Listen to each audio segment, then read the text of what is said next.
श्री विघ्नहर सहकारी साखर कारखान्याचे चेअरमन श्री सत्यशील दादा शेरकर आणि ऊस विकास अधिकारी मोर्डे साहेब यांनी शेतकरी श्री दत्तात्रय भोर यांच्या 43 कांड्यापर्यंत ऊस पिकवलेल्या यशस्वी प्लॉटला भेट दिली।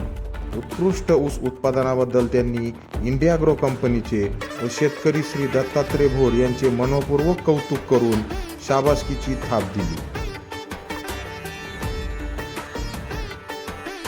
1 2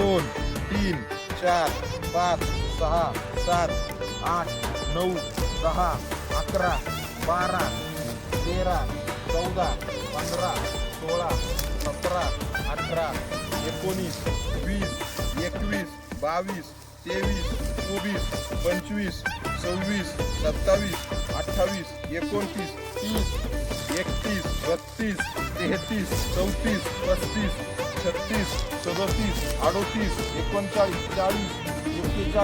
42 आणि 43 अशा पद्धतीने हा 43 कांड्यावरचा ऊस आपल्याला आता आपण पाहत आहोत। आणि